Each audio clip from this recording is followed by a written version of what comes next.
Hello Ram గారు. Hi Nagaraju. మన brain అవ్వనివ్వండి, మైండ్ అంటారు. దాన్ని సూపర్ పవర్ కింద కాలిక్యులేట్ చేసి మరీ చెప్తూ ఉంటారు. ఎందుకలా అని? అంటే ఏ ఆటిట్యూడ్ గానివ్వండి, ఏ స్కిల్ మనల్ని ఆ సూపర్ పవర్‌లా మారేలా చేస్తుంది? సూపర్ పవర్ అని అందరూ చెప్పరు. ఎవరు దాన్ని సూపర్ పవర్‌లా ఉపయోగించుకున్నారో వాళ్ళు చెప్తారు. ఏదైనా సరే మనం ఎలా చూస్తాం అన్న దాన్ని బట్టే ఉంటుంది. ఉపయోగించుకునేవాళ్ళు దాన్ని సూపర్ పవర్‌గా చెప్తారు. చెడిపోయిన వాళ్ళు కూడా దానివల్లే చెడిపోయిన వాళ్ళు ఉంటారు. అయితే మనం ఈ ప్రపంచాన్ని ఎలా చూస్తాం, మన జీవితాన్ని మనం ఎలా చూస్తాం అన్న దాని మీద మీరు సూపర్ పవరా కాదా అన్న విషయం తేలుతుంది. ఓకే. ఉదాహరణకు ఒక క్లాస్ రూమ్‌లో 10 మంది స్టూడెంట్స్ చదివితే మరి అందరూ ఒకే టీచర్ పాఠాలు విన్నప్పుడు, ఒకే స్కూల్‌లో చదివినప్పుడు అందరూ ఎంటర్‌ప్రెన్యూర్స్ ఎందుకు కారు? ఎందుకు ఒకరు వ్యాపారం ఎవరైనా చేస్తుంటే అందరూ అదే వ్యాపారమే ఎందుకు చేయకూడదు? అందరూ ఒక చోటే ఎందుకు స్థిరపడకూడదు? చేయరు. ఒక్కొక్కరు అద్భుతమైన లీడర్‌గా ఎదగొచ్చు. ఇంకొకరు ఒక దేశానికి అధినేతగా ఎదగొచ్చు. ఒక్కొక్కరు ఒక్కో రకంగా ఎదగడానికి కారణం వాళ్ళ మైండ్‌ని, బ్రెయిన్‌ని ఉపయోగించుకున్న, వాళ్ళ ఆలోచనను ఉపయోగించుకున్న తీరుని బట్టి ఆధారపడి ఉంటుంది. సో, ప్రతి మనిషి సక్సెస్సు, ఫెయిల్యూరు దేని మీద ఆధారపడి ఉంటుందంటే, తను ఏ విధంగా ఆలోచిస్తూ ఉన్నాడు, ఈ ప్రపంచన పరిస్థితుల్ని ఏ దృష్టితో చూశాడు అన్నదాన్ని బట్టి ఉంటుంది. మన దృష్టే ప్రపంచం. మనం ఎలా చూస్తామో అదే పవర్. అలా కాకుండా పవర్‌లెస్‌గా అనుకుంటే, మన బయట పరిస్థితులే చాలా పవర్‌ఫుల్లు, మనం చాలా పవర్‌లెస్ అని అనుకుంటే, వాళ్ళ జీవితం కూడా పవర్‌లెస్‌గానే ఉంటుంది. సో, ఒక్కొక్కరు ఒక దృష్టితో చూస్తారు. అయితే మన దృష్టితో చూస్తారన్నప్పుడు ఫర్ ఎగ్జాంపుల్ నాకు గుర్తొచ్చింది, నువ్వు నాకు కొంచెం బాకీ ఉన్నావు నారాజు. నువ్వు నాకు ఇన్ని లక్షలు బాకీ ఉన్నావు, ఇవ్వాల్సి ఉంటుంది. ఎన్ని లక్షలు? 6 అని ఉంది sir. No no no what is this? 9 sir. నేను 9 లాక్స్ అని నేను ఇస్తే నువ్వు రిసీవ్ చేసుకుని 6 లాక్స్ అంటే బాబోయ్! ఇది ఇలా చూస్తే 6, ఇది ఇలా చూస్తే 9. అయితే నేను 2 రాశానా, ఒకటే రాశానా? ఒకటే రాశారు. ఒకటే రాశాను.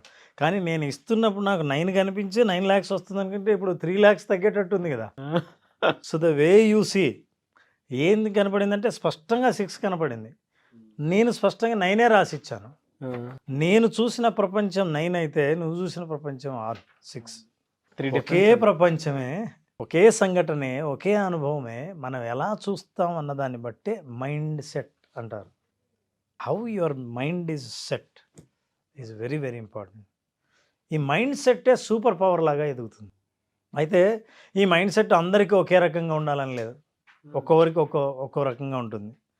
ఫర్ ఎగ్జాంపుల్ మైండ్ సెట్ చూడండి ఎలా ఉంటుంది. ఈ ప్రపంచంలోంచి, మన అనుభవాల నుంచి, మన నమ్మకాల నుంచి మైండ్ సెట్ని ఎట్లా ఏర్పాటు చేసుకుంటామని. ఒక ఊర్లో, చిన్న గ్రామంలో 6 మంది గుడ్డి వాళ్ళు ఉన్నారంట. ఓకే. వాళ్ళు పుట్టుకతోనే వాళ్ళ అంధులు. అయితే ఆ ఊరంతా కలిసి వీళ్ళకి ఏ హాని జరగకుండా కాపాడుతూ ఒక చోట ఉంచారు. అయితే పుట్టుకతోనే అంధులు అవటం వల్ల కేవలం చెవితోనే అన్ని మాటల్ని వింటూ ఈ ప్రపంచాన్ని అర్థం చేసుకుంటూ ఉంటారు. అయితే చాలామంది ఆ గ్రామంలో ఏనుగుల గురించి మాట్లాడడం వీళ్ళు విన్నారు. అమ్మో, ఒక్కొక్కసారి ఒక్కో సంఘటన గురించి విన్నారు. ఏనుగు గురించి.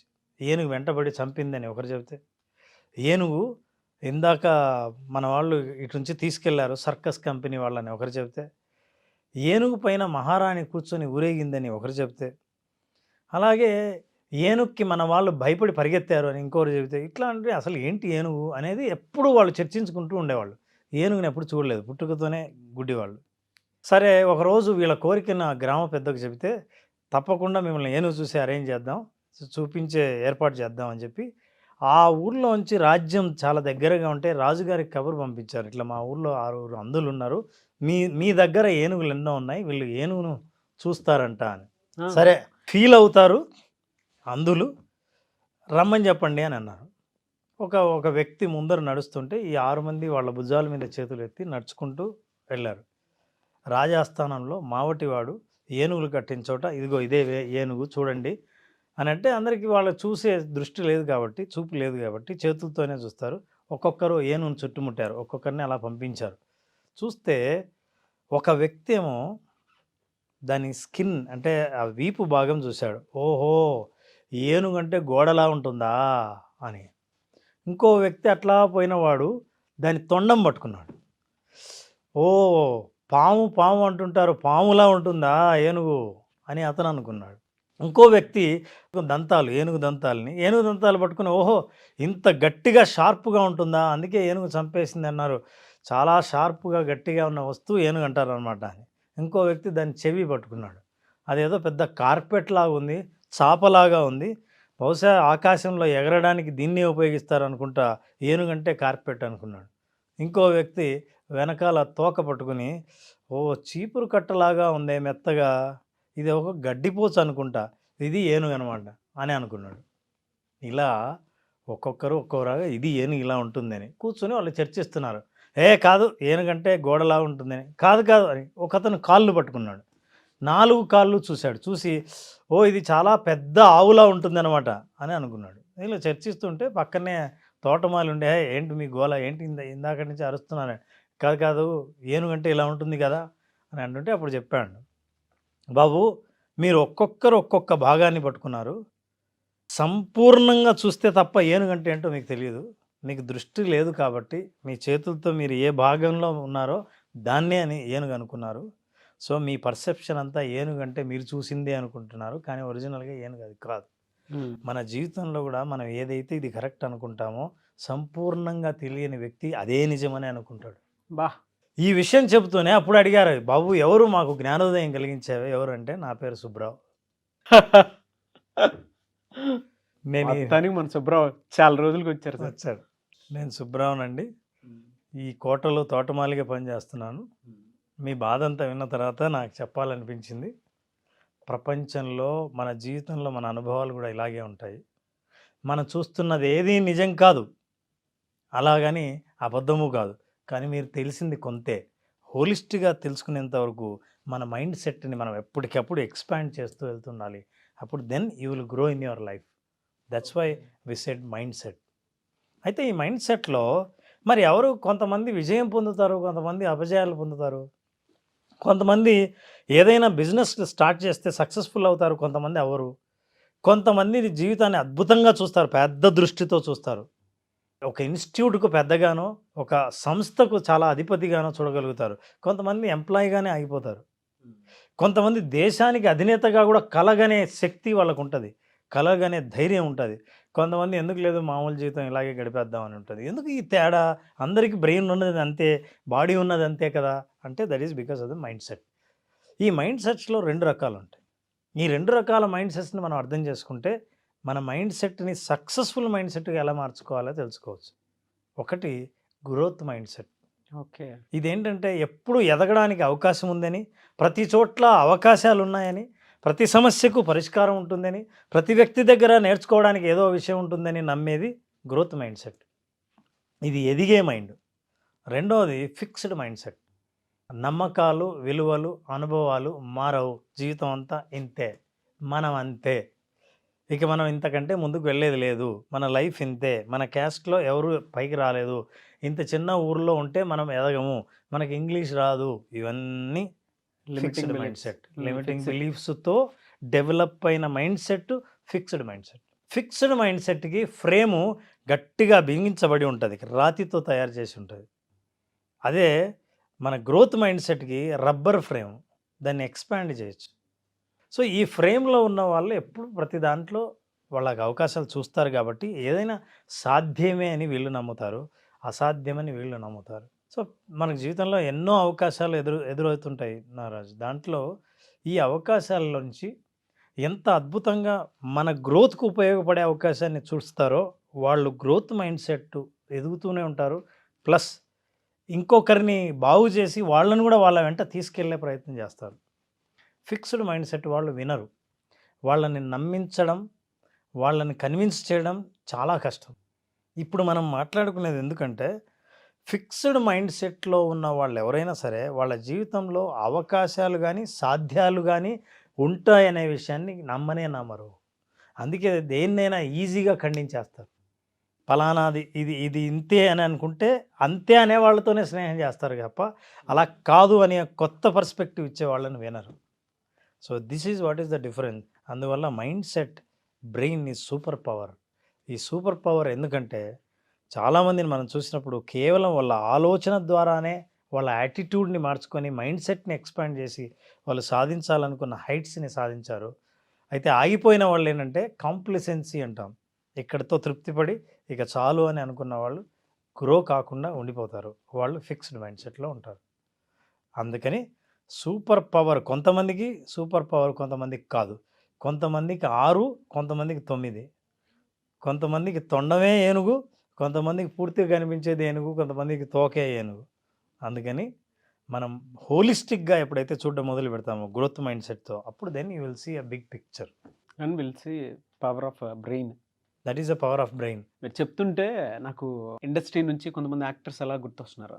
చిరంజీవి గారితో పాటు, కమల్ హాసన్ గారితో పాటు, రజనీకాంత్ గారితో పాటు కొంతమంది యాక్టర్స్ అప్పట్లోనే సంచలనం సృష్టించి సాచ్యురేట్ అయిపోయి అక్కడికి ఆగిపోయారు. కానీ స్టిల్ రజనీకాంత్ గారు కానీ, కమల్ హాసన్ గారు కానీ, చిరంజీవి గారు కానీ ఎక్కడా ఆగలేదు.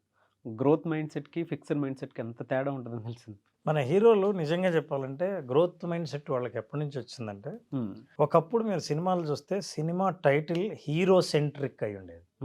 ఎప్పుడైతే హీరో సెంట్రిక్కో హీరో హీరో అంటే నేనే హీరో కాబట్టి నా పేరు ఉండాలన్న ఫిక్స్డ్ మైండ్ సెట్లో చాలా సినిమాలు వచ్చాయి. అవును. ఆ తర్వాత ఈ హీరోలకి సినిమా టైటిల్ హీరో పేరే ఉండక్కర్లా, స్టోరీ టైటిల్ అయిపోయింది. బావగారు బాగున్నారా అంటే ఎక్కడున్నాడు చిరంజీవి? బట్ అయినా సరే చిరంజీవి గారు ఆ టైటిల్ని మనం యాక్సెప్ట్ చేశాడంటే అర్థం ఏంటంటే it is a growth mind set. ప్రజలు ఏం కోరుకుంటున్నారో, స్టోరీ ఏది ప్రధానమైందో అందులో నేను పాత్రే తప్ప హీరో కాదు అని చూసినా, ఆయన హీరోగానే అందరూ గుర్తించినా మనం ఆ గ్రోత్ మైండ్ సెట్ వల్ల అలా ఆలోచించడం జరిగింది. సినిమాల్లో అట్లా సినిమా చెప్పినప్పుడు కొంతమంది చాలా ఊహించని క్యారెక్టర్లు చేసినప్పుడు ఏంటంటే వాళ్ళు ఫిక్స్డ్ మైండ్ సెట్ ఏంటంటే నా ఇమేజ్ ఇలా ఉంటుంది, ఈ ఇమేజ్ ఇలాగే ఉండాలి అని అనుకున్న వాళ్ళు ఫిక్స్డ్ మైండ్ సెట్ ఆగిపోతారు. సినిమాల్లో ఇక నేను గ్రో అవ్వని అనుకున్నప్పుడు, గొప్ప పర్సనాలిటీ అయినా శోభన్ బాబు గారి గురించి చెప్పాల్సి వస్తుంది. ఆయనకు కొన్ని ఫిక్స్డ్ బిలీఫ్స్ ఉన్నాయి. ఫిక్స్డ్ మైండ్ సెట్తోనే ఆయన సినిమాల్లో ఎప్పుడు రాకూడదు అనుకున్నారో తను ఆపేశారు, ఇక ముందుకు రాలేదు. ఎందుకంటే నేను అంత గ్రోత్ మైండ్ సెట్తో ఆలోచించలేను, ఇప్పుడున్న యూత్తో నేను పని చేయలేను, నన్ను నాలాగా చూసేవాళ్ళు లేకపోతే నాకు సినిమాలు వద్దని ఆపేశారు.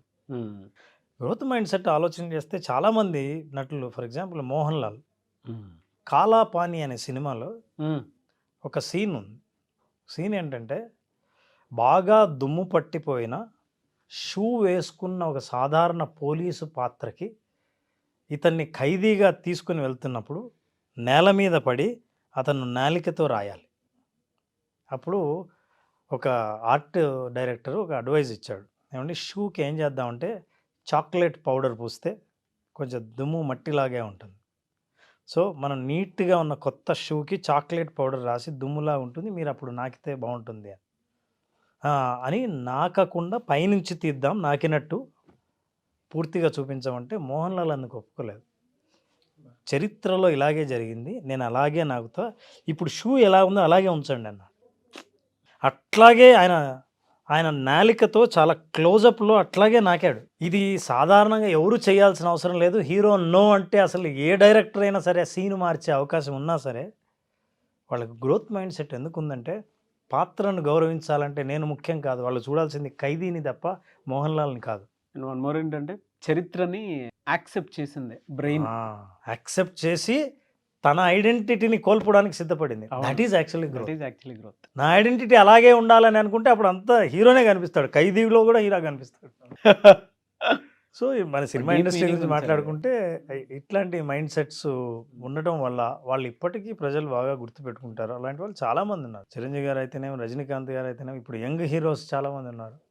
వాళ్ళ ఇమేజ్ని ఏమంటారంటే డీఫేమింగ్ ఇమేజ్నితో కూడా చేసిన వాళ్ళు ఉన్నారు. సో మీరు పుష్ప చూస్తే అర్జున్ రంగు, ఆయన మేకప్ కూడా చాలా టైం తీసుకుంటుంది. ఎందుకంటే తన ఒరిజినల్ రంగుని మాస్క్ చేసి ఒరిజినల్గా ఒక లేబర్ రంగు ఎలా ఉంటుందో లేబరర్ లాగా కనిపించాలంటే చాలా టైం పడుతుంది. ఆ స్కిన్ టోన్ అట్లాగే తయారు చేశారు. 3 గంటలు మేకప్లో కూర్చుంటారు వాళ్ళు. అక్కర్లే మామూలుగా ఒకప్పుడు పాత సినిమాల్లో హీరోలు ఏంటంటే రిక్షా తొక్కేవాడైనా హీరో సిల్క్ షర్ట్ ఉండాల్సిందే, అలా ఉండేది. సో ఇప్పుడు తరం మారింది, మైండ్ సెట్స్ మారాయి, పీపుల్ ఆర్ ఆల్ గ్రోయింగ్. వాళ్ళు మనకు రోల్ మోడల్స్గా కూడా చూస్తున్నాం. మనం ఎంత ఆలోచిస్తే అంత గ్రో అవుతాం. So you have to think like that to grow. అయితే మీరు కోల్పోయేది ఐడెంటిటీ అనుకుంటారు, కానీ కొత్త ఐడెంటిటీతో మీకు వచ్చే గుర్తింపు ఏదైతే ఉందో, కొత్త గుర్తింపుని మీరు ఏదైతే తీసుకొస్తారో అది ఒరిజినల్గా మీ గ్రోత్ని చూపిస్తుంది. అది మీ గ్రోత్కు గుర్తింపుగా మారుతుంది. That's how you will grow. That's why mind and brain is super power.